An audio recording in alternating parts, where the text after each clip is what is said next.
Hi guys, today I'm not happy. I'm not happy at all. I am here. I want to talk about trauma. I want to talk about pain, especially of losing someone. Um, in this life we are living, every day um, we have our friends, we have our family members, and every day, one way or the other, death impacts us. And death is so painful because it is so final. Like that person you see on that bed dead, it is that's the end of life really. And it is painful. It is for those who have experienced death of family or friends. It hurts you a lot. So that's why, I had to talk about death. And not just death, but now let me talk about what we have experienced as a nation since the Sufuria protests of 2023. There was a massive security operation which was launched in Luo Nyanza during the Baba-led protests, the Furia protests of 2023. And tens of young Luo men were attacked in their own mother's compound. Many of them were killed.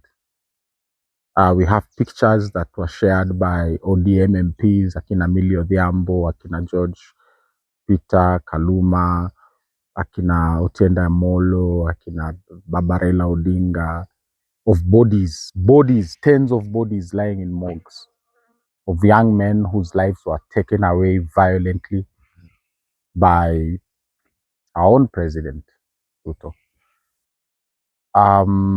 Fast forward to June 2024, we saw live on TV our fellow citizens, young Kenyan men, being shot in the head by sniper rifles.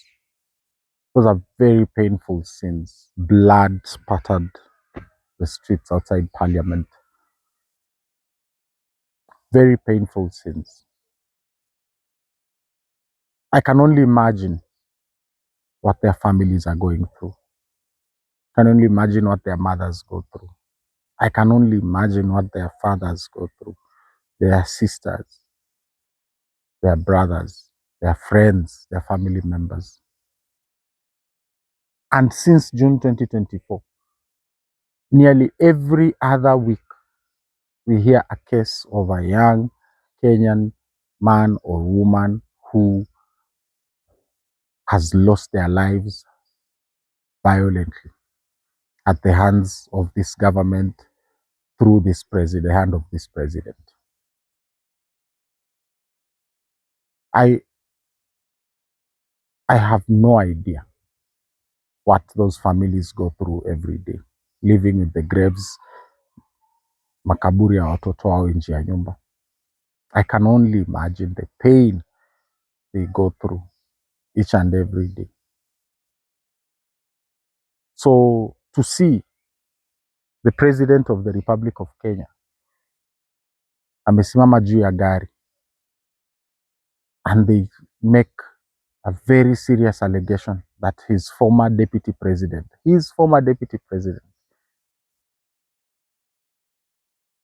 may have committed the murder of a young woman back in 2017. I can imagine the pain that family have had to live with the past 2 days,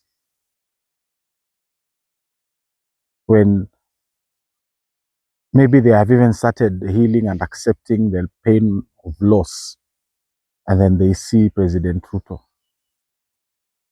saying that Rigathi Gachagua killed your child, killed your sister, killed your brother, killed your friend.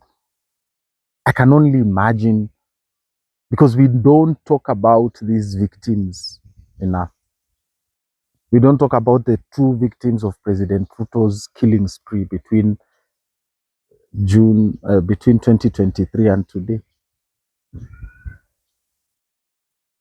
Like we expect better. And President Ruto had this information before he nominated Rigathi Gachagua as his deputy president, his running mate, and then deputy president. He had this information.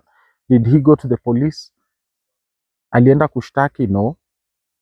But that information, if it is indeed true that Rigathi did indeed take the life of that young woman, now imagine, sawa, you have this information, but instead of taking legal action to have this man face legal consequences and maybe jail time, you use it as blackmail or as fodder for gossip on a campaign trail.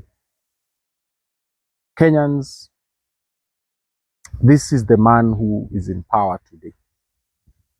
This man is ruthless. He is barbaric.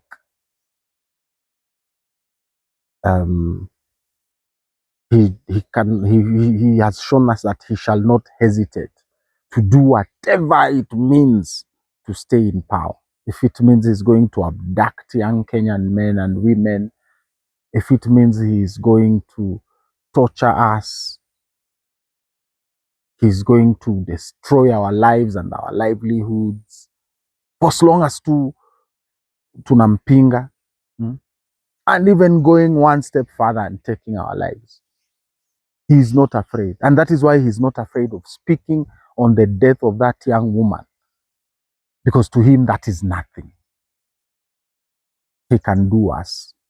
But he's using it as a weapon against his opponent.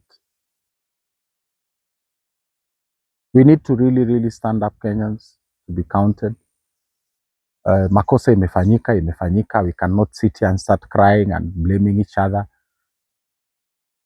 The only agenda right now we must focus on is getting the numbers for August 2027. We really need to elect a president of the Republic of Kenya who is for Kenya, who stands for Kenya, who stands for justice, the rule of law, who wants good education for our children, who wants our agriculture to be productive again, bring back manufacturing, healthcare. People, Kenyans are suffering around this country with poor healthcare. Huku ukienda huko nyumbani watu wanateseka sana huko mashinani. Hakuna madawa. Even these big hospitals hapa, Kenyatta University Referral Hospital, it has gone to the dogs. Hata madawa hakuna. But our president is busy fighting for Nairobi Hospital. Pray for the family of that lady. Pray for them. I can only imagine what they are going through, seeing their daughter being used as an item of political banter by their own president of their own republic. Thank you, Kenyans, for watching my channel. Subscribe, like, share, and comment on ways on how to improve this show. Asanteni sana. This is Mobili Mwagodi.